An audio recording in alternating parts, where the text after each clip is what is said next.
Well, howdy folks, here we are for part 2 of electrochemistry. Now just a quick recap of what we talked about last time. First of all, section 20.2 in your chapter goes over balancing oxidation reduction reactions, but they use that half reaction method, so don't read that part. When we hit section 20.3 though, that's when we started to talk about galvanic cells, batteries basically, cells that have a spontaneous flow of current, that give a positive voltage. And so we talked a little bit about the electrodes, the anode where oxidation occurs and the cathode where reduction occurs. Talked about the necessity of a salt bridge to actually make a battery work, to replenish missing cations or to provide anions to help balance the charge in the battery. And then we talked a little bit in the next section about the standard voltages that we measured for different half reactions. And I explained to you that we chose hydrogen as being kind of in the middle of the stack, and so the hydrogen electrode has been assigned a voltage of 0 universally by scientists. Now again, voltages are just a measure of the difference in potential between two cells. So it's always the relative push and pull of electrons that dictates the voltage. So it's really of no consequence where we arbitrarily choose our reference point as long as we all agree on the same reference point. Okay, so we chose the hydrogen electrode, assigned it a value of 0, and measured all other oxidation and reduction potentials compared to that electrode. All right, and that table is compiled in table 20.1 in your text. It has all the half reactions in it that we'll need to do the homework. Now, I mentioned to you that when you put a battery together, you always have an oxidation half reaction and a reduction half reaction. However, table 20.1 only lists things as reductions. And so in my explanation in our last video, I said, well, we know that one's an oxidation, so figure out which one it's going to have to be to come out with a positive voltage. Flip that one over so that when you add the two half reactions together, you get the full picture of what's going on: oxidation, oxidized species, and reduced species. And in that case, you'd have to change the sign of the voltage of the one that you flipped. And then I said, just simply add those together the same way we're adding the reactions together. To me, this makes logical sense. This is how we've done Hess's law in the past. It just fits with our model. However, the book takes a different approach, and I take a little issue with this, so I want to explain. They say, leave everybody as a reduction potential, but subtract the one that's happening at the anode. That's the oxidation one. Leave its sign alone, but subtract it instead of adding it. Now, obviously you're going to come up with the same result here, but to me this just adds a page of confusion to what you're doing. We're essentially adding two reactions together, one oxidation, one reduction. I think adding the voltages, but first changing the sign on the oxidation one, makes more logical sense. So I'm sorry, but whichever way works for you, the book explains it this way, and I'm sorry that my explanation adds the two together but changes the sign of the oxidation. Again, just don't mix and match the two systems. If you like mine, use it. If you like theirs, use it. All right, well, in the next section, after we talked about the standard voltages, well, then we began to look at the relationship between the voltage and the work that could be done. The work meaning delta G. And so we found that, yeah, delta G naught was equal to the number of moles of electrons that went through the circuit times Faraday's constant, and multiplied by the voltage, the potential, the electromotive force that's pushing the electrons through the circuit. All right, well, after we had established the relationship then between delta G and E naught, well, then it was just a baby step to make the relationship between E naught and the equilibrium constant. And that's kind of where we ended. Now, I do have one thing I want to show you about that, as a matter of fact. Hold on, let me erase this. I mentioned to you that E naught was equal to 0.0591, 0591 over N, where N is the number of moles of electrons exchanged in the balanced oxidation reduction reaction, times the log of K. You'll note in the book they use the number 0.0592. Well, I take just a slight issue with that. If you use the actual charge on an electron and you use Faraday's constant, even if you go all the way out to 96,466 coulombs per mole of electrons, it still comes out to 0.0591. So that's my story, and I'm sticking with it only because I can't get my brain to suddenly put 0.0592 there. My hand automatically writes 0.0591. It's not going to be a big issue among us. So again, if you're using the 0.0592, I would not fault you for that. Okay, well, in this next section then, we're going to look at how concentration can affect the voltage in a cell, and this is covered by something called the Nernst equation. So let me retreat and regroup here, and we'll discuss it. Okay, well, before we start talking about the Nernst equation, I told you a little story last time about my father throwing pennies in the trays that we used in our darkroom and exchanging that for silver, because copper loves to be the cation more so than the silver ions that were in the solution, and we could reclaim them that way. Well, my Uncle Charlie, the one I've discussed in class before, our family philosopher, when he was working on the farm, there were drainage pipes that were around the hog pens, and the drainage pipes would always rust. I mean, even good galvanized piping that you put down there, he didn't use plastic, and so it would rust, and eventually it would collapse, and so we'd end up with this swamp that he needed to drain, and so consequently he was constantly replacing all of these pipes. Well, again, he got this brilliant idea, and I don't know where he picked this up, because I honestly don't think it just came to him in a dream. But we stopped by Dahl's Auto Salvage down on Route 116 one day, and he bought an old magnesium wheel from a car that was broken, a mag wheel. Took it home, and we busted it up into chunks with a sledgehammer. Buried it in the ground, tied a piece of copper wire from each chunk of magnesium to the pipes that he had put in there, just galvanized drainage pipes that were buried in the ground. Well, it turned out that they didn't rust then. But every so often, we'd go back and dig up the piece of magnesium that was on the other end of the wire, and it would be gone.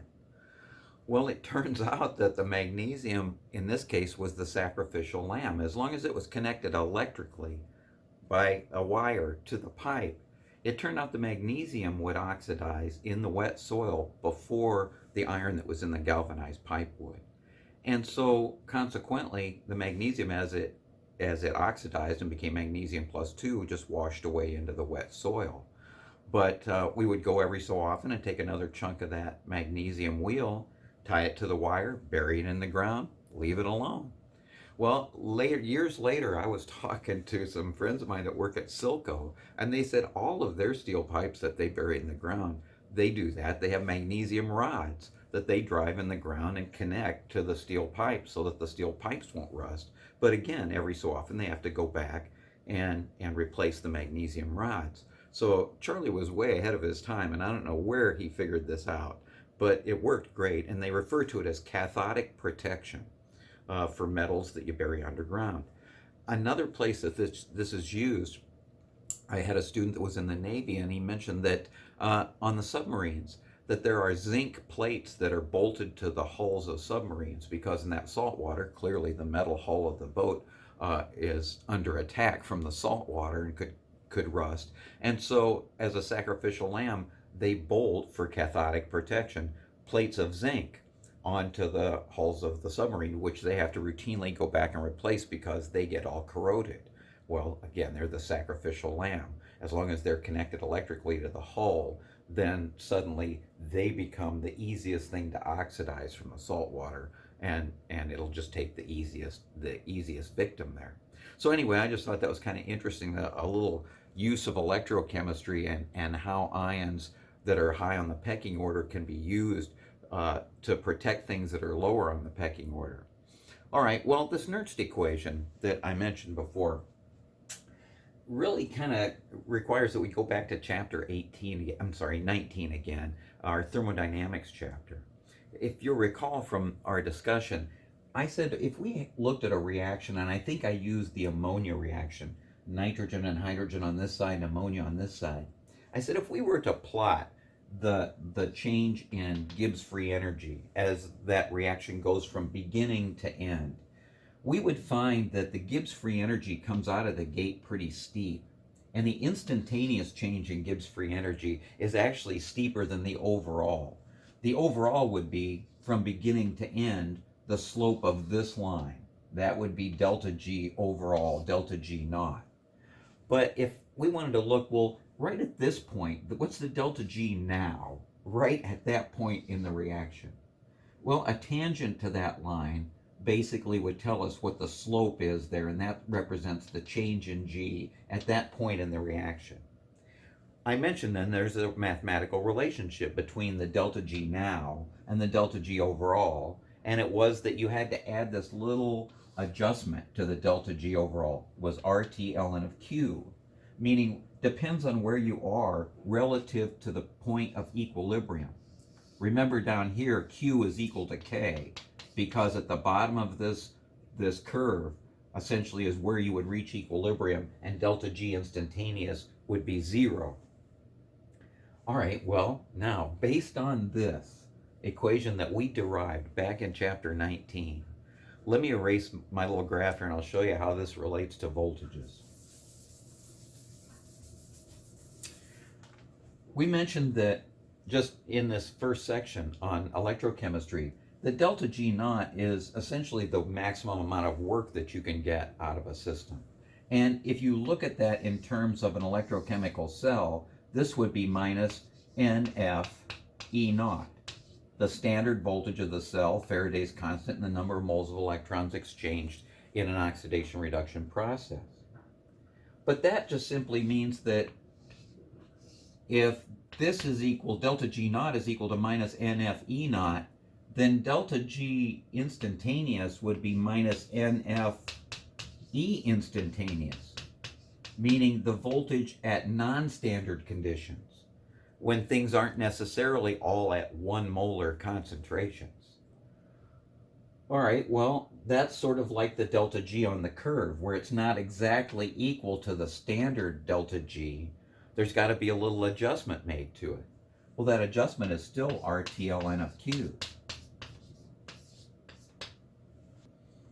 Well, this makes for an interesting equation here because it relates the instantaneous voltage of a cell with its standard voltage, much like comparing its instantaneous delta G to its overall delta G. Now, it makes sense, and we established this way back in our kinetics chapter, that a reaction is going to come out of the gates pretty fast when there's a lot of reactants and the molarities are high. But as the reactants begin to get consumed, even like in a battery, the reaction begins to slow. And you find that sure enough, the voltage begins to drop off as a battery consumes its reactants. Now, this used to be a big problem for the old Leclanche dry cell battery. When I was growing up, Rayovac batteries, like a D-size battery that you put in a flashlight, they had an issue with the fact that you turn them on and they would go for a few minutes, but then they would begin to dim. And if you just turned them off for a few minutes, it was almost like they recharged themselves, because you turn them on, they'd be bright again. But then they would begin to dim. Well, this is because the migration of ions inside that battery, and the ions are in kind of a pasty mix of manganese 4 oxide and some ground up carbon. So that's what's inside that battery. Those ions have to migrate up to the electrode in order to react. It's not a liquid inside there, like our earlier discussions of batteries made in aqueous solutions. So consequently, as the ions right near the electrode, there's like a carbon rod that goes right through the center of the battery. As the ions right up next to that interface get consumed, the ones that are right behind it that need to get to the front row to react lag behind a little bit. And suddenly the voltage begins to drop off. Well, if you just shut it off for a second, those ions that are in the back row make their way up front, and suddenly the concentration of ions right at the electrode is high enough to give you a nice bright light. Run it for a few minutes though, the same thing happens. So back in the day, they had an issue with the speed with which ions could migrate through that paste. It wasn't until they figured out if they mixed a little potassium hydroxide in with the paste, it really sped up the ability of these ions to get up to the electrode. Consequently, the voltages of the newer alkaline batteries, the voltage stays nice and constant all the way through the lifetime of the battery. just prior to it dying, that's when suddenly the voltage begins to drop off. Now, this wasn't so much of an issue back in the day before there were very sensitive electronics, because computers and things that run on batteries don't like variations in voltage. Well, back in the day before the computers, that wasn't so much of an issue. But with the advent of that technology, the battery technology had to change along with it. Well, again, the Nernst equation kind of helps us explain then how those molarities, as they change, why that would affect the voltage. All right, well, let me erase a little bit of this, and we'll pretty up this equation so we can actually use it. Okay, here we go with one of my fancy derivations, just to show you how they come up with the Nernst equation.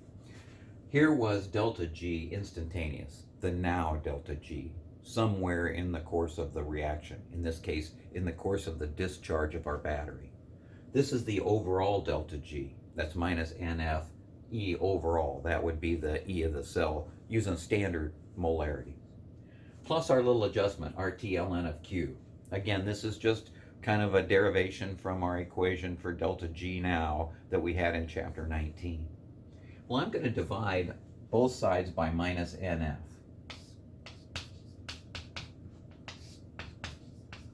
This gets divided by minus NF.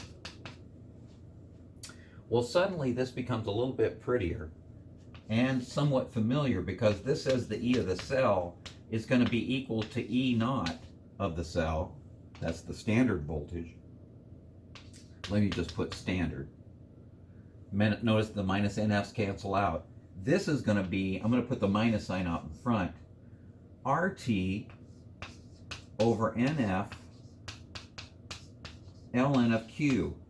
Now, that should look familiar, because just in section 1, in part 1 of our discussion on electrochemistry, we changed this to a log base 10 when we were looking at the equilibrium constant here, and put that fudge factor for log base 10 out in front, that 2.303.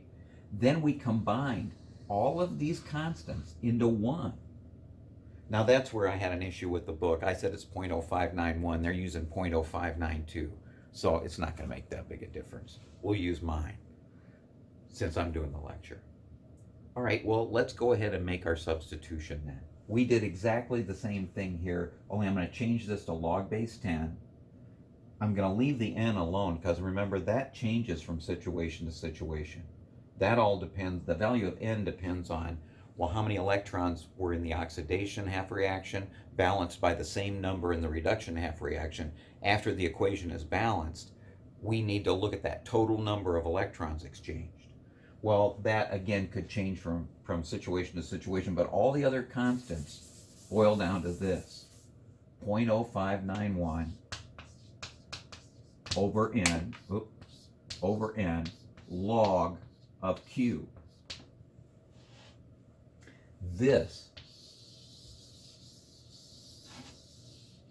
is the Nernst equation. Now, you can understand with the game we're going to play with this, because what if we start at the beginning of a reaction where you have a lot of reactants and very little product? What's the magnitude of the value of Q at that position? Well, if you think about it, Q is just the same as the equilibrium constant. It's products over reactants. So if we're starting off with not very many product and a lot of reactant, that's at the beginning of the reaction, right? Because it's just coming out of the gate. That's going to make the Q value mighty small. Well, if it's a small number, then the log of that small number is going to be a negative value. Well, this negative value and that negative value is going to make an additional amount of voltage added to the standard. And the voltage of the cell is actually going to be a little bit above what the standard voltage was. Well, that's at the very beginning of the reaction. Again, that's just coming out of the gate when the reactant levels are really high and the product levels are really low. So there's no back pressure from this reaction. So that kind of makes sense. But what happens when you reach the conclusion of the battery? And again, that's where product values would be high and reactant values would be low. Well, products over reactants, that means Q would be a large number at the end of the battery's life. Well, again, as Q gets large, the log of that number gets positive. Once it gets above 1, it's going to be a positive number. And sure enough, you're going to be subtracting voltage from that standard voltage to give you the actual voltage of the cell. All right, so this just shows, again, the relationship between the concentration of the reactants versus products in the reaction and how much voltage you're actually going to get. Let's plug some numbers in here and see how this thing actually works. Okay, here we go. Nernst equation problem. And we'll use a familiar battery that we've looked at already. It's the copper-zinc battery, where we've got zinc as a solid reacting with copper ions, but the zinc prefers to be the cation, so they change places. The zinc becomes the cation, copper becomes the anion, or the metal. I know this is spontaneous because we did the voltage for this earlier. The zinc, if I look up its reduction potential, now remember, this is an oxidation. If I look up its reduction potential in table 20.1, it would list its reduction as minus 0.76 volts, but I'm running it backwards. So it would like to go to the tune of positive 0.76 volts. That's if everybody's at 1 molar concentration standard voltage. The copper, on the other hand, its reduction potential, and I am running it as a reduction, sure enough, the table says it's positive 0.34 volts. So the zinc apparently likes to be oxidized. It's got a positive potential, and the copper likes to be reduced, so this is a perfect match. They would give you a standard voltage then, let me put this over here, E0 of 1.10 volts. That would be the sum of these two voltages. Okay, so 1.10 volts is our standard voltage. Now remember what we need to calculate, because I want you to calculate the voltage of this battery, but I'm going to change the molarities from standard molarities. We're going to start off with very little zinc ion. We're going to tilt the table a little bit. We're going to start off with lots of copper ions, but very few zinc ions. Kind of stack the deck, so to speak, so that we've got lots of reactant and very little product. Let's see how that affects the voltage. All right, well, I gave you the molarities of the zinc ion there and the copper ion. Notice we're starting off with a lot of copper, 0.1 molar, starting with very little zinc, 1 times 10 to the minus 5th molar. Well, now you got to stop and think. In the Nernst equation, it said that the now voltage is equal to the standard voltage minus 0.0591 over N times the log of Q. Well, what's the Q expression for this? Well, if you look at the overall reaction, remember solids don't appear in our equilibrium expression, so only the ions would actually appear. And in this case, the zinc is the product, so zinc would go on top, copper would go on the bottom. All right, so, I skipped past something. The value of N, I mentioned to you that we're going to need it in the equation too. Well, again, the balanced equation shows that there's a 2 electron loss by the zinc and a 2 electron gain by the copper. This is already balanced. So the value of N we already know is 2.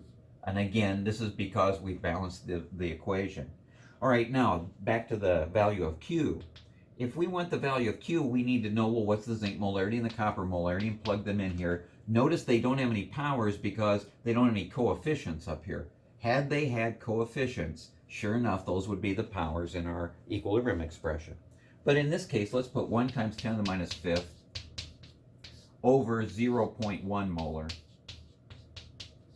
This turns out to be 1 times 10 to the minus 4th is our value of Q. So the 3 things that we need to calculate the voltage of a battery using the Nernst equation, 3 things are the standard voltage, E0. We need to know N, the number of electrons exchanged, and again, you got to balance the redox equation. And we need to know the value of Q. Well, we've got all 3 here. So let me erase a little bit and we'll plug them in and calculate the voltage.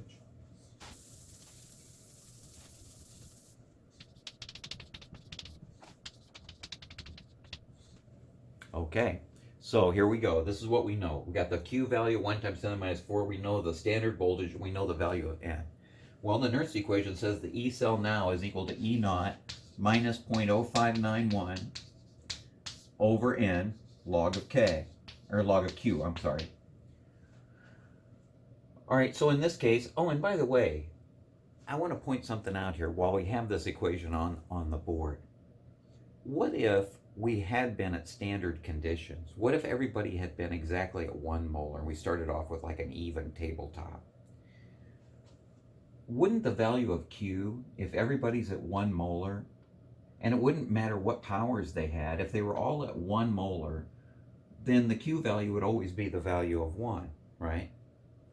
So that means even if there were lots of ionic players and lots of ionic reactants, if they were all 1s, it wouldn't matter. The Q value is going to be 1. And the log of 1 is 0, meaning this whole term would disappear if everybody was 1 molar. That means that the E of the cell would equal the standard E of the cell. Well, that kind of makes sense because the standard E of the cell says this is the voltage when everybody's 1 molar.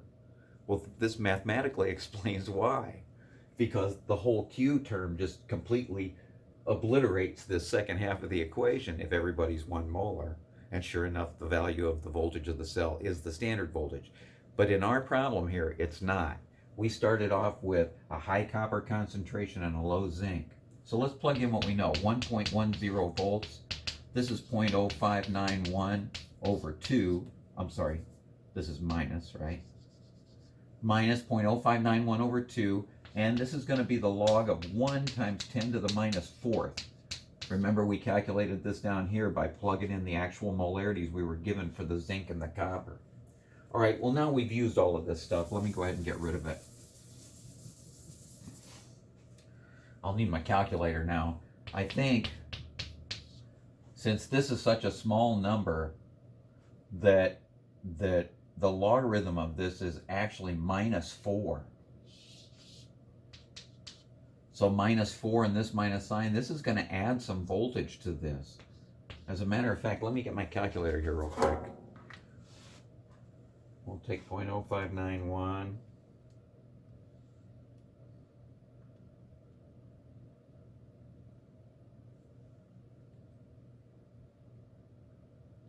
Yeah, this adds 0.12 volts to it. So again, because of the negative sign here and the fact that this becomes negative 4, this turns out to be 1.22 volts. Now notice the standard voltage of this battery is 1.10 volts. But we stacked the deck, like I said. We kind of started off with a higher concentration of reactant than is standard and a lower concentration of the product, which again tilted the table in our favor, gave us a little bit more voltage. Now granted, as the molarities change, so does that voltage and it begins to dwindle. All right, well, this one was kind of easy in that the Q value was easy to find and the balanced equation was pretty simple. Let's do one that's a little bit more elaborate. Okay, well, in this problem, we're going to dig a little deeper. I started you off here with just a net ionic equation that's run in acidic solution, and I want to balance it first so that we can find the value of N. Now, we're going to give some molarities for these different ions, and we'll eventually calculate its voltage, but let's first balance the equation. Now, remember, it's running in acid, so that means later we can add hydrogen ions or waters to either side of this. This was covered again in our redox video. So if you didn't look at that, go back and watch it. Now, in this case, if we assign oxidation numbers, remember nickel solid has just got an oxidation state of 0. The vanadium that's in VO2 plus 1, if the oxygens are minus 2 each, that's minus 4. This must be a vanadium plus 5 for that to work out to be a plus 1 cation. Over on the other side, the nickel's obviously a plus 2. The vanadium in VO with a plus 2 charge, that vanadium's a plus 4, because that along with the minus 2 would still result in a plus 2 charge. So apparently the nickel got oxidized, lost 2 electrons. The vanadium got reduced from plus 5 to plus 4. However, it only gained 1. So let's go ahead and take care of our electron exchange here first. So we know the nickel was our oxidation. There's a loss of 2 electrons. But the vanadium only had a gain of 1. So we need to resolve that imbalance. That means doubling the vanadiums on both sides here. Now, with that coefficient sort of locked in at this point, let me get rid of the oxidation numbers here for a second. With these two sort of locked in and these implied ones in front of the nickel locked in, now we want to total up the net amount of charge on both sides of the arrow because we want to balance that. And again, we're going to use hydrogen ions as our currency here because of the fact it's running in an acidic solution. Well, I've got 2 positive 1 charges on this side. 2 positives, but on this side I've got 2 positive 2s here and a positive 2 nickel. I've got 6 positives on this side. Okay, well, apparently since I'm adding positive charges in the form of hydrogen ions, I better add them to the other side. I already got plenty of positives here. I don't need to eliminate them, I need to equalize them. So that means I got to add 4 hydrogens on this side.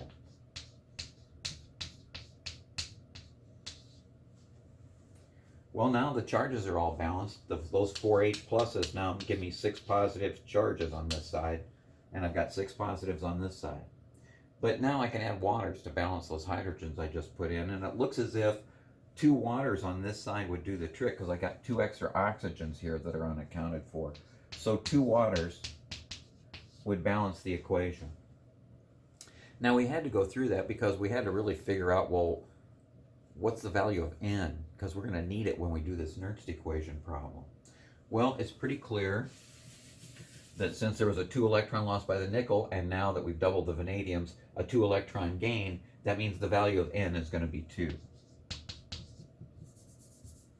Now we also need the E naught. We need the standard voltage of this. Well, I went to table 20.1 and I found these 2 equations. I found VO2 plus 1, I must have leaned against that, VO2 plus 1 plus a couple hydrogens and an electron going to vanadium plus 4 and water. The voltage of that is 1 volt. Now granted, that's half of what we've got in our equation, but remember, doubling this does not double its voltage. So we've got the standard voltage then for this reduction is 1.00 volts. Now in this case, we've got nickel solid though going to nickel plus 2. It's actually running as an oxidation. But look, again, here's what I found in table 20.1. I found that nickel's reduction here has a voltage of minus 0.23 volts, but I'm not running it as a reduction. I'm running it as an oxidation. So consequently, this is a positive 0.23 volts.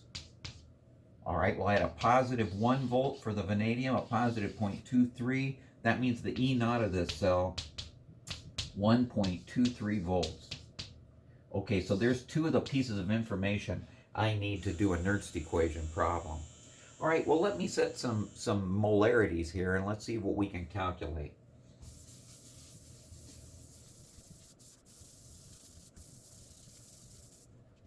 This was 2 mole.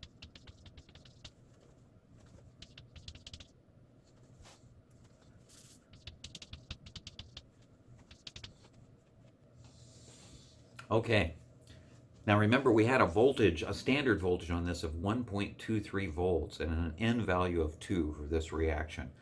If we want to calculate a Nernst problem out of this, let's move away from standard molarities. Let's say that everybody's not at 1 molar. What if we started with 0.01 molar of our reactant, the VO2 plus 1? Now notice something, that in our Q expression, remember the solid nickel is not going to appear, neither is the water as a pure liquid. So only the aqueous ions, and I guess I should have put little AQs here for all of these, the book does, and only those aqueous ions are actually going to appear in our Q expression. Well, suppose we started off with 1 molar hydrogen ions and 0.010 molar in this vanadium ion, and we threw some solid nickel in there. Well, let's start the reaction though at the far end. Let's start it off with 2 molar of nickel plus 2 in there and 2 molar of the vanadium in its plus 4 state. So we're going to start with the table tipped the other way. We've got way too much product here. We're at the end of the life of this galvanic cell. But the Q expression, this is what we're after. The Q expression would be the nickel concentration, which we've established we're going to say is starting at 2 molar. The vanadium in its plus 4 state, which is 2 molar. I'm sorry. I don't want to put the values in here yet. This is the nickel plus 2. This is the VO plus 2. But again, it's squared because of the 2 coefficient. This is going to be divided by the vanadium plus 5 also squared, and the hydrogen ions raised to the 4th power. Note again, the 4 coefficient in front of the hydrogen ion dictates that we raise that to the 4th power. All right, well, let's plug in the numbers then. We know that we're definitely on the south side of the equilibrium. It's near the end of its life, and so consequently, if this was established in an equilibrium, it would likely run in the reverse direction. But let's plug in our numbers. We've got 2 for the nickel. We've got 2 squared for the vanadium in its plus 4 state. On this side, the vanadium in its plus 5 state we said was 0.01 squared. And the value of the hydrogen was 1 molar to the 4th power. Well, that was nice that they took that kind of easy on us, so that doesn't change too much. All right, well, the top of this, let's see, 2 squared is 4 times 2 is 8. So, and this is just 1 to the 4th power. This is 1 times 10 to the minus 2 squared, 1 times 10 to the minus 4. This Q value turns out to be 8,000. 8 times 10 to the, 80,000. 8 times 10 to the 4th power. Again, yeah, let's see, 0.01, that's 10 to the minus 2 squared is 10 to the minus 4 down here, and this is 8. Yeah, so this would be 80,000, 8 times 10 to the 4th. All right, so here we go. I want to know, what would the voltage of this battery be if we put the nickel on one end, put the vanadium on the other end of the battery, put a little salt bridge in between them. Given these molarities, what voltage could we expect from this? Okay, so now we've got everything we need. We've got E naught was 1.23 volts. The N value was 2. And now we've got a Q value that's 8 times 10 to the 4th power. All right, well, let's plug it into the Nernst equation. Nernst equation says the actual true voltage of this cell is going to be its E naught, which was 1.23 volts, minus 0.0591 over N, which in this case was 2, times the log of Q. Now Q in this case was not to the minus power, but to the positive power, because we're way on the product side of this equilibrium. Well, that's going to subtract some voltage then from this 1.23. As a matter of fact, let me do a quick calculation here. Let's take 8 times 10 to the 4th power, 10 to the 4th power, we'll take the log of that. Take it times the 0.0591 divided by 2. And we'll subtract that from the 1.23 volts. I got 1.09 volts.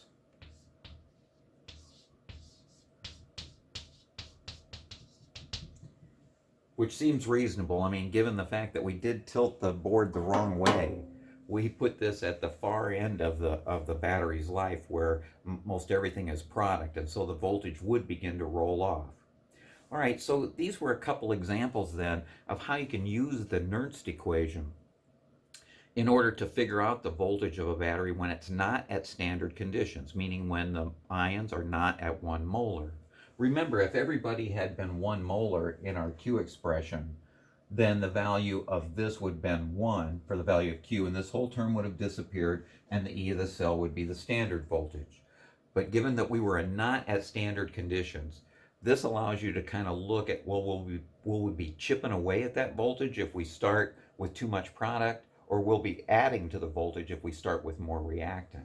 All right, and you kind of see what happened.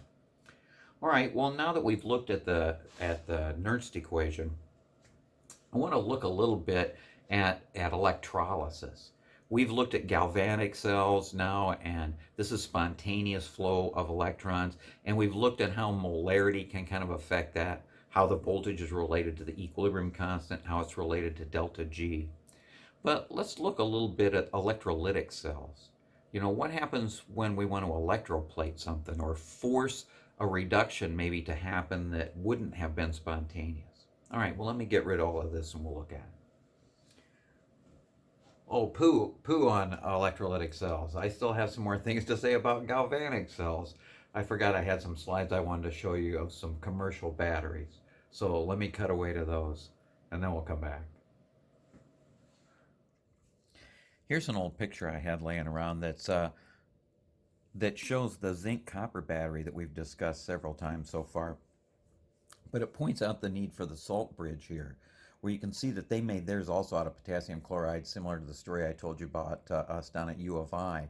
Now, we used to do the lab this way with the Chem 130 bunch, and we'd had beakers with different solutions in them. And we would put a voltmeter here and determine the voltage. Now, we went through gallons and gallons of different nitrate solutions and a lot of strips of metal. Well, now what we've done is we're going to do a galvanic cell lab, but we're going to use little strips of filter paper, a couple inches long. We're going to put a couple drops of a zinc nitrate solution here, so there's zinc plus 2 ions, and a drop or two of a copper plus 2 ion solution, and then set a little square of zinc metal, no bigger than a centimeter square, and a little piece of copper in the other. For the salt bridge that replenishes the ions, we're going to take an eyedropper with potassium nitrate and just swab a little wet spot from puddle to puddle. That potassium nitrate is going to act as our salt bridge. We're going to put electrodes then on these pieces of metal and read the voltages. Now, it's interesting that we can make the same batteries here with 4 or 5 drops of liquid, same as when we did it with beakers. And so this is much more efficient. And again, I'll set this all up and read the voltages for you so that we can do the lab. But again, we just thought this was a kind of a clever way to make a battery that'll at least run for a few minutes. And you can actually read up near a volt from one of these zinc copper batteries on this little strip of paper. Well, let me show you a couple other slides that I've got. Here's a cross-section of a lead storage battery. Interesting thing about a lead storage battery is that both the oxidation and reduction reaction produce the same product, lead sulfate, lead plus 2 sulfate. So consequently, they can share a common solution they sit in with no need for a salt bridge. As a matter of fact, one of the electrodes is made out of lead 4 oxide down here at the bottom of the screen, and it gets reduced to lead plus 2 sulfate. The other electrodes are made out of just spongy lead solid, and it gets oxidized also to lead plus 2 sulfate. So one's going from 0 to plus 2, one's coming down from plus 4 down to plus 2, but they're both ending up being lead plus 2 sulfate in here in this solution. And it's also a reversible reaction, so if you apply an overvoltage in reverse on a lead storage battery, both reactions will run backwards, and you can actually recharge the battery. Now, the problem with a car battery and why it eventually goes bad is that when the lead 4 oxide plates back onto the electrode when it's being recharged, and the lead plates back onto the lead electrode here, it doesn't go on smoothly. It forms a very bumpy surface, and actually little stalactites, little almost crystalline forms of lead and lead oxide begin to form on the plates.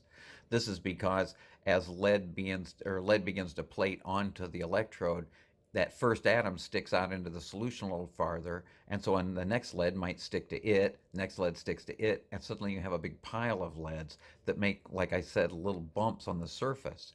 Well, this picture is exaggerated. There's not much space between these plates, and so the plates, as they build those bumpy surfaces, get very close together. Well, if they were to warp, say, with that first cold day in November, just slightly, with that bumpy surface, they might touch. If they touch, it shorts out that cell of the battery, drains the voltage from the rest of the battery, and sure enough, your car won't start. Now, the next day, if it gets warm, those plates might unwarp, and you put a charge in the battery, and it seems to be working just fine.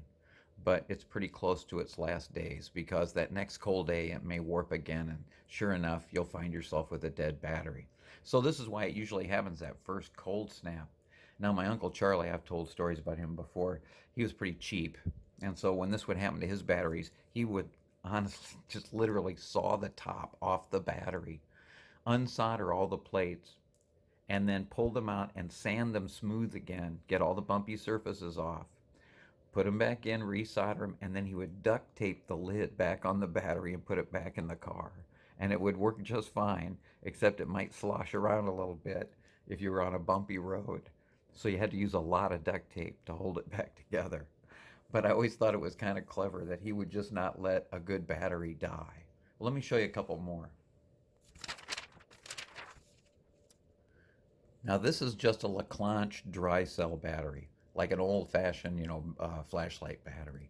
And inside there's a paste of manganese 4 oxide, zinc chloride, ammonium chloride, and some ground up carbon. There's a carbon electrode that goes through the center. And it's interesting, the electrons actually go in the top of the battery. They come out the bottom. Most people think they come out the top, but that's not the way the battery is set up. So the paste, again, is a manganese 4 oxide that gets reduced down to manganese plus 3 oxide. And the zinc can that this thing sits in, the electrode that actually is the bottom of the battery, that zinc can is the oxidation half reaction. It's the anode. And so the zinc is actually being oxidized to zinc plus 2 ions and a couple of electrons. Notice there's a porous paper filter in between, usually soaked in an electrolyte that acts as the salt bridge. So again, they've got this paste in here that wants to be reduced, wrapped in a zinc can that wants to be oxidized. They simply force the electrons to go from the bottom of the battery back to the top through an external circuit. Now, this is not the newer alkaline batteries, but the newer alkaline batteries, little button batteries, look like this. And you'll notice that they've got zinc powder up here where the electrons are actually coming out the anode cap. So the electrons do come out the top of this one. But it's mixed with potassium hydroxide as the electrolyte. This allows for a very quick migration of the ions toward the electrodes and consequently keeps the voltage nice and steady in these little button batteries. Again, you've got manganese 4 oxide being reduced down to manganese 3 oxide. You notice there's 2 of them there. That's why it's picking up a couple of electrons. So the bottom is the cathode. And again, they've got the manganese 4 oxide mixed in with a potassium hydroxide electrolyte, hence the name alkaline battery. All right, well, let me show you a couple more.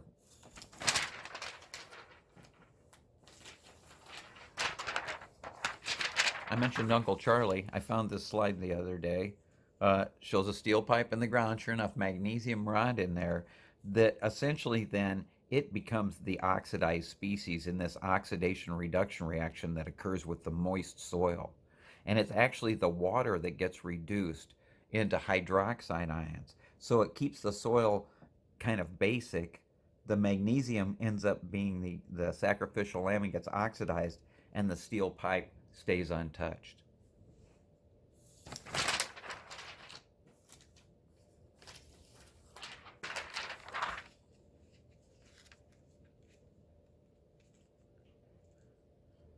Here's a little cooler picture of the hydrogen electrode I talked about earlier, where they have hydrogen bubbling in at 1 atmosphere pressure, little platinum plate in there with hydrogen ions floating around in the solution. They hook it with a salt bridge to another cell that they're trying to measure, and they measure its voltage compared to the hydrogen, and that's the voltage that goes in table 20.1. Okay, well, now we've talked about galvanic cells, and I showed you a few slides about some batteries. Let's now look at those kind of cells that aren't spontaneous. They're the ones that have to be driven by an applied voltage. They're referred to as electrolytic cells. Now, don't get me wrong, even the voltaic cells that we looked at before, for instance, the copper zinc cell, it actually produces a flow of electrons going this way to the tune of 1.1 volts, theoretically. That's the standard voltage for the zinc copper cell. But if we were to put a battery here instead of a voltmeter, and if we were to drive this, suppose we put a battery and we force the electrons to go the other direction. Now we would have to apply a voltage with our battery in excess of the 1.1 volts. But we could do it, and we could force this battery to run backwards, sort of recharge the battery, so to speak. But we'd have to apply a voltage greater than what it was trying to produce. In that case, zinc would begin to actually run backwards and become zinc metal. And the copper would begin to dissolve and form copper plus 2. So in essence, a galvanic cell can become an electrolytic cell if you're willing to apply enough voltage to overcome the voltage that it's trying to produce. All right, but let's look at how this might be applied to things like electroplating. Now, it's interesting that we have a lot of jewelry that has gold plated on it or silver plated on it, and there's a lot of chrome things that are on all kinds of appliances that we have that are plated on, they're electroplated, because these metals don't necessarily like to be in their metallic state. Now, gold, don't get me wrong, gold doesn't tarnish. It does definitely like to be metallic. As a matter of fact, its reduction potential in table 20.1 is a positive 1.5 volts. It would much prefer being the gold than being its gold plus 3 ion. But back in the day, we used to do a lab with the physical science bunch, the physical science 110 bunch, where we gold plated their house key. And Rich Hoffman gave me this project to work on, and it took me a while to figure this out because I used a power supply, a little Variac direct current power supply, and he gave me some gold cyanide solution or powder that I could dissolve because gold 3 cyanide is actually water soluble. Okay, so it turned out I made this gold solution, and I tried plating a couple of things. I put a copper electrode in here. So since gold does like to reduce, I only needed to provide enough overvoltage here for the copper to oxidize into the solution and allow the gold to plate out on the key. All right, so no need for a salt bridge here. I'm replacing the cations from one end of this solution while cations are disappearing from the other. Well, it turned out that the gold, as it began to plate onto the key, plated on real rough. It didn't go on nice and shiny. And it's because of what I mentioned about the batteries, that as the gold begins to plate onto the surface, one atom would plate on, well, then another atom would latch onto it, and pretty soon there'd be a pile of atoms of gold sticking out. And so the surface would become real bumpy with gold atoms. And so it didn't look nice and shiny and smooth. And I couldn't seem to get around the problem. Well, then I talked to a gold plater, and he said, well, you can't directly plate gold onto brass because it doesn't like that surface. He said, you have to put a little nickel on there first. He said, if you put some nickel on, which likes the copper zinc mixture that's in the brass, the nickel will lay down nice and smooth in single atoms and be nice and shiny. So I used some nickel nitrate. Sure enough, I plated a little nickel onto a key, and it looked real shiny, like chrome almost. And just enough to flash a little nickel on there. Well, it turns out the gold amalgamates really nice with the nickel, and when it lays down, the gold lays down just in a nice single layer of atoms, and then another layer, and then another layer, and it comes out really nice and shiny. So anyway, we gold plated everybody's keys, and it was kind of cool because you got to go home with your house key pretty much looked like solid gold. But anyway, the stoichiometry of gold plating is actually very easy. But before we talk about this, there was another problem that I ran into. As we forced electrons to go through this system, essentially I was forcing the copper to be oxidized. The electrons are moving this way. So the electrons coat the key, attracting the +3 gold atoms. They pick up 3 electrons, become a metallic gold atom, and stick to the key. That was the whole idea. Problem is that water, if you apply too much voltage, the water will actually start to reduce and produce hydroxide ions, and it'll become the sacrificial lamb. And so trying to plate out metals in aqueous solution can pose a little bit of a problem, particularly if those metals are very active. For instance, like sodium. Now, we know that sodium, let me erase a little bit here. We know that sodium is one of those group 1 metals that if you throw it in water, it blows up. It does not like being sodium as a solid.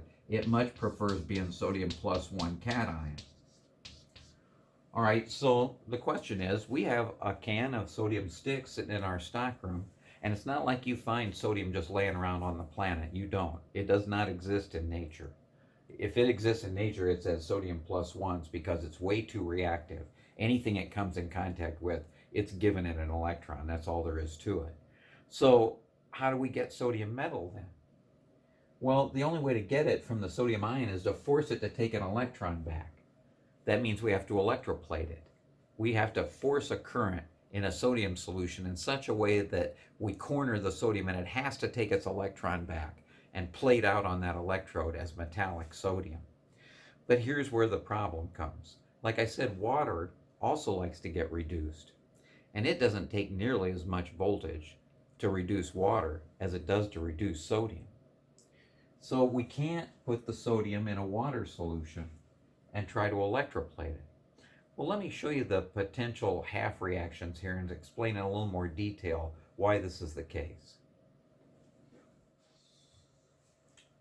Okay, well, first, I'm glad I got this whole problem crammed in on the board here. What we're looking at is the electrolysis of an aqueous sodium iodide solution in an attempt to either plate out sodium at the cathode where it's going to be reduced, or to oxidize some iodide to iodine at the anode over here. But the problem is that in aqueous solution, water becomes kind of a player in this.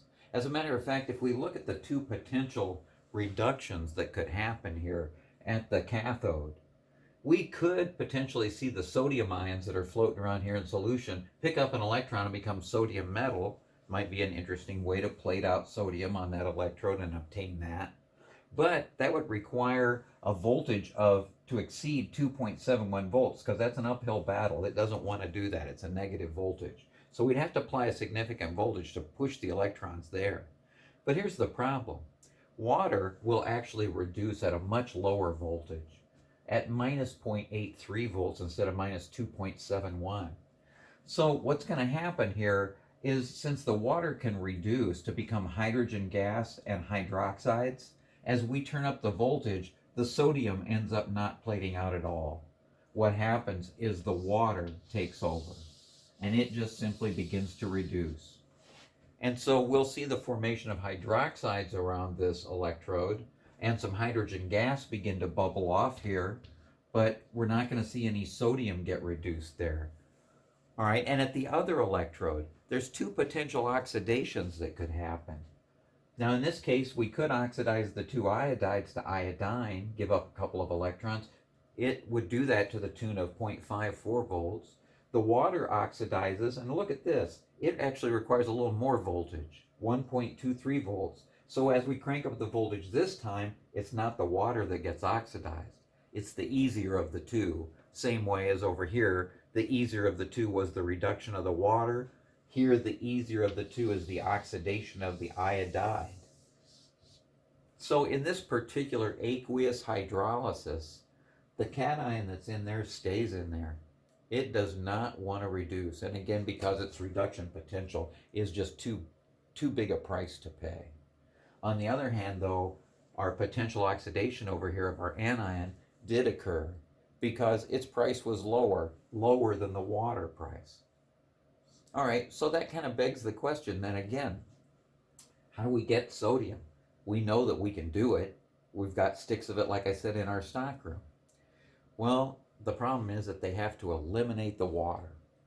Now, to eliminate the water, you have to have the mobility of the ions. So in order to get the sodium, they would have to melt the sodium iodide into a molten state, into its liquid state. Now, this is going to take an awful lot of energy to heat this up hot enough, and put graphite electrodes in there. And essentially, that is how they electroplate sodium out of salt solutions that contain the sodium ion. No water. They have to do it in its molten state. So anyway, there's a plate in your book, a picture in your book of how they do that. They've got a big vat where they've heated up the sodium chloride, I think, in order to plate out sodium, and put big graphite electrodes in it, crank up the voltage, and sure enough, as long as there's no water present there to be reduced, the sodium begins to reduce and plate out on the cathode. All right. Okay, here's a little slide of molten sodium chloride. This is, again, the way that they plate sodium metal out of solution, not actually out of solution, out of liquid sodium chloride. Again, because if there was water present, the water would end up being reduced at this electrode as opposed to the sodium.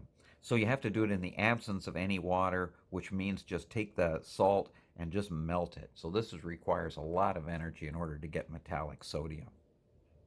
All right, well, the last thing we need to really look at then is a little bit about the stoichiometry of electroplating. And so we got to throw some numbers at it. You know how we are. We have to do that. So anyway, let me get rid of this and we'll talk a little bit about electroplating and we'll wrap up this chapter. Okay, well, a little bit here at the end of chapter 20 on the stoichiometry of electroplating. Now, this is important to people who do electroplating, obviously, because somebody who's doing gold plating wants to know how much gold is going out the door. Well, it's a pretty easy trick to calculate how much gold you're actually plating onto an object if you know the amount of time that you're going to run the plating system and you know the current, the amperage at which you're going to run it. All right, well, this is probably easiest taught if we just do a problem.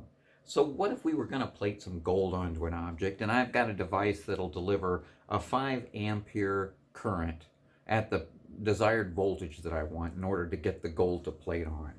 And I'm going to run it for about 10 minutes. Well, my question is, how much gold will plate out if I run that current for 10 minutes? Well, a quick examination of the units makes it pretty clear what you have to do here. So here's our problem. Suppose we apply a current of 5 amperes to a solution of gold 3 cyanide, AuCN3, for 10 minutes. How many grams of gold will actually plate out of the solution onto the object?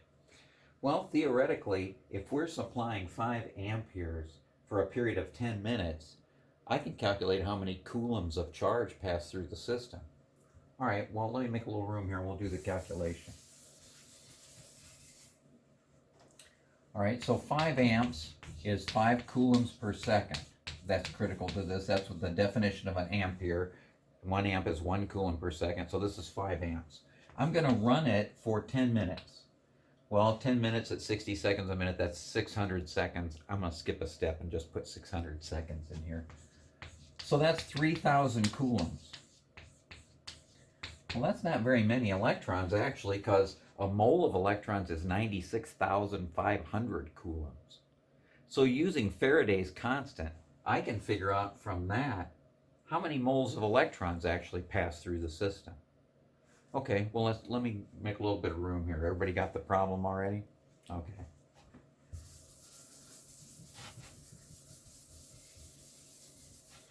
Okay, so 3,000 coulombs. 1 mole of electrons, according to Faraday, 96,500 coulombs. So right there, this would tell me how many moles of electrons went through the system. But remember, that doesn't tell me how many moles of gold, because the gold was gold plus 3. It requires 3 moles of electrons for every mole of gold that we're going to get out of this deal. So the oxidation state of the metal ion that you're actually plating out becomes kind of important to the stoichiometry here. So that means I only get 1 mole of gold for every 3 moles of electrons. So again, that's kind of critical. Well, then I asked you, I think, well, how much would that weigh? I'll have to look up gold's atomic mass, sorry. Don't know that one off the top of my head. 197.0. So it weighs 197 grams per mole. Well, I don't think that this is going to be a whole lot of gold, because I don't think we shot a whole lot of electrons through there. 3,000 coulombs divided by 96,500. That wouldn't represent much of a mole. So let's do the quick calculation here. Let's see, 3,000 coulombs is what we delivered. Divide that by 96,500, convert that into moles of electrons.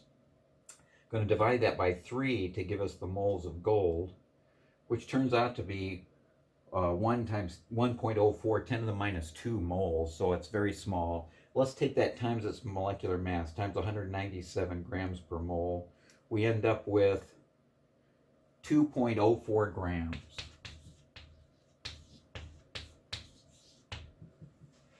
Of gold. Okay, so again, gold being pretty dense, that's not really a whole lot of gold, 2 grams. So you can understand then that people who do gold plating or people who do chrome plating obviously can do these calculations pretty quickly in their head and figure out, well, at this current, for this amount of time, this is how many grams of that metal I should be able to plate onto the system. As a matter of fact, let's work one backwards just to kind of do a little mental aerobics here. Let me erase this. Okay, here's a good one. Suppose we're chrome plating. we've got a solution that's sodium dichromate. Now, a quick examination of this shows that the chromium is in its +6 state. That's important to this because that means that each chromium is going to need 6 electrons in order to plate all the way down to its 0 metallic state.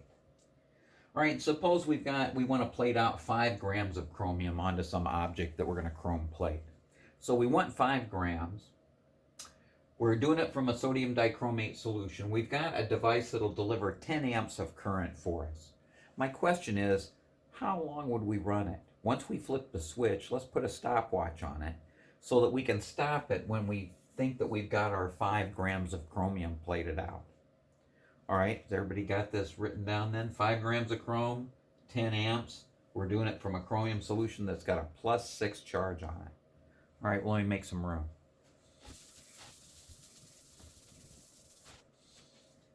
All right, so we wanted 5 grams.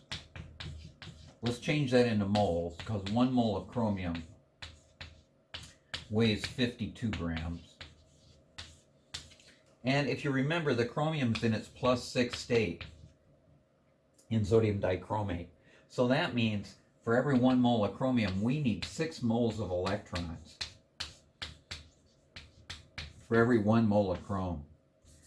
So right there, figuring out how many moles of chromium do we want to plate out, how many moles of electrons did that equate to? This tells me then how many moles of electrons I actually need. Well, Faraday's constant can turn that into coulombs for me because I know I'm delivering a current of 10 amps. That's 10 coulombs per second. I need to know how many coulombs this is. Well, that's where Faraday's constant comes in. It'll change moles of electrons into coulombs because 1 mole of electrons is 96,500 coulombs. So suddenly, I know how many coulombs this is. All right, well, let's stop and get that number.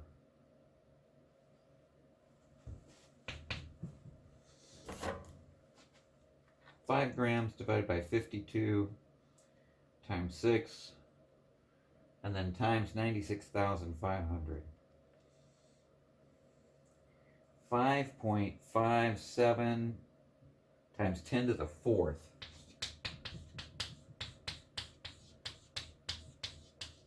Coulombs of charge. Now, I'm only giving them at 10 coulombs per second. So we could have probably just put another factor out here on the end and said, well, I know that for every 1 second, I'm getting 10 coulombs. So that would have told me then, well, how many seconds is this? That would have been 5.57 times 10 squared. I'm sorry, 10 to the 3rd seconds. Can you see that on the screen out there? Yeah, that 1 second was 10 coulombs. This was my amperage. Well, suddenly now I know how many seconds it's going to have to run. 5,570 seconds. Well, that doesn't mean much. Let's divide that by 60 and put it in minutes.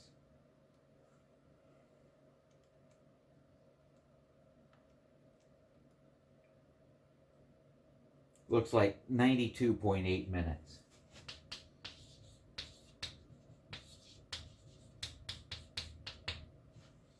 Okay, so not bad. An hour and a half in the plating solution at 10 amps. We should be able to plate out 5 grams of chromium. Does everybody see how the units all worked out nicely that way? All right, well, we've pretty much reached the end of chapter 20. So let me get rid of this and we'll do a quick recap. Okay, well, we've reached the end of chapter 20, and here's what we went over. We started off with balance and oxidation reduction reactions. Again, I did a whole hour and a half lecture for you on that, so make sure you look at it. And then we started talking about galvanic cells and the need for salt bridges, things about the names of the electrodes, the definition of electromotive force, the force that pushes the electrons through. We looked at the shorthand notation for how to write out the notation for a cell with the oxidation on the left, reduction on the right. And then we looked at standard reduction potentials, electrode potentials, to figure out, well, what voltage should we get theoretically from a cell with standard conditions, 1 molar concentrations for everything. We started off nice and easy. All right, well, once we did that, then we started to look at the relationship between the voltage of a cell and the work that could be done, meaning delta G. Sure enough, there's a relationship there. That delta G was minus NF E naught. The moles of electrons, Faraday's constant, and the voltage, negative NF E naught. And we looked at the relationship between E naught and the equilibrium constant. Again, that E naught is equal to RT ln, or I'm sorry, 0.0591 over N log of K. And as K goes up, E naught goes up. There's no negative sign in front of that one. All right, well then we started to look at the Nernst equation. What happens if we're not at standard conditions, if everybody's not at 1 molar concentrations?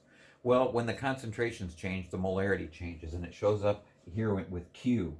That when the molarities are not 1 molar, suddenly Q changes, and there's a little bit of adjustment to the standard E naught of the cell to find the true value of the voltage of the cell given these concentrations. So again, I make that look real easy here on the board. Try a couple of those. Those Nernst equations can be a little bit tricky. Now we're going to do a lab, not this week, but next week, using the Nernst equation. We're going to graph it out. And hopefully this will help cement some of the ideas about the Nernst equation. I'll do the experiment for you, but you'll have to do the plots and answer all the questions and the calculations that are on the lab sheet. Now we only have that one more lab before I finish here. The last thing we looked at was electrolytic cells. And again, this involves electroplating.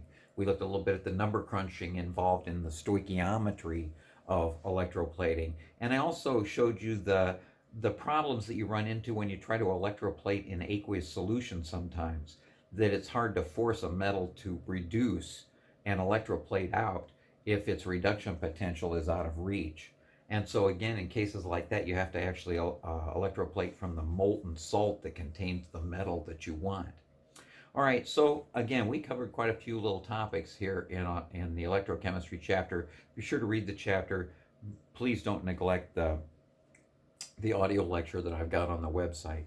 Now, again, as I mentioned, we're going to do 2 more labs with you, one on the Nernst equation, and I'll make a bunch of those little paper batteries, and I'll measure them here with a voltmeter. We'll write down the voltages and make a graph out of it. I just want to show you some graphical method that we can do an analysis with. And then the next week we're going to do, or the week after that, we're going to do a radiation demonstration. Now we're going to have to make up numbers for that. I did not bring the radiation samples home with me. And so we're just going to have to make believe on that one. And I'll give you some phony data. And again, we have to do a quick graph. So I'll send you the graph paper that's necessary to do that. Now, I did send you a green sheet that covered Chapter 20 and Chapter 21. In one of our live Zoom meetings, I'll go over that green sheet with you. But again, we've wrapped up Chapter 20. Don't procrastinate too long. Make sure that you do your reading. Keep up on the homework problems here at the end of the chapter. And if you have any questions, again, don't hesitate to contact me. All right, well, next session, we're going to start talking about nuclear chemistry, and this will be our last chapter. I think I might do a little segment on organic at the very end if we have a little bit of time, but this pretty much signals the end. So anyway, I'll see you at the very next lecture. So long.